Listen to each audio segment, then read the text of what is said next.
Hello viewers, আসসালামু আলাইকুম। আরেকটি ভিডিওতে আপনাদের সবাইকে স্বাগত জানাচ্ছি। দেখতে পাচ্ছেন এই হচ্ছে আমার একটা ডালিয়ার গাছ। এইটাতে কিন্তু ফুল ফুটেছে। এই গাছটা আমি লাগানোর সময় আপনাদেরকে ভিডিও দিয়েছি।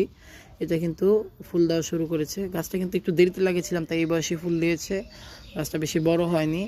যেমন হোক, ফুলের কালারটা কিন্তু একদম খুব সুন্দর বলতেই হবে, পার্পল টাইপের কালারটা। আর বড় কথা হচ্ছে যে এটার ভ্যারাইটিটা চেঞ্জ হয়ে গেছে। কেমন? আমি এটা লাগানোর সময় যেই ভ্যারাইটির মাদার গাছ থেকে এর কাটিং নিয়েছি সেটাতে ছিল এই দিকটায়, মানে পাপড়ির সাইড দিয়ে সাদা সাদা একটা আবরণ থাকবে। এখন যেটা হয়েছে, এতে কোনো সাদা আবরণ তো দেখাই যাচ্ছে না, বরঞ্চ এরও নেই। যে মাদার গাছটা থেকে এর কাটিং করেছি সেটাতেও নেই, অথচ সেই মাদার গাছটাতে গতবার যে ফুলগুলো ফুটেছিল সেখানে এই সাদা প্রলেপগুলো ছিল। এবার এই সাদা প্রলেপগুলো নেই।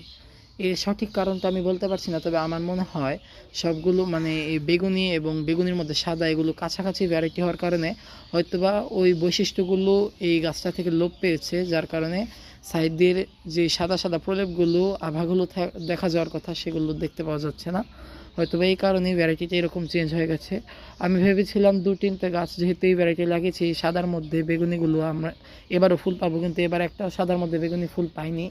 এই বেগুনি আর লাল সাদার মধ্যেই কালারগুলো পেয়েছি, এর বেশি কোনো কালার পাইনি, যেহেতু আমি নার্সারি থেকে এবার ডালিয়া চারা কিনতে পারিনি। তো এই হচ্ছে আমার আজকের ভিডিও, আর সমস্যাগুলো বললাম। আপনারা ফুলটা কেমন লাগছে অবশ্যই কমেন্ট করে জানাবেন। ভিডিওটি ভালো লাগলে একটা লাইক করবেন। ধন্যবাদ সবাইকে। আসসালামু আলাইকুম।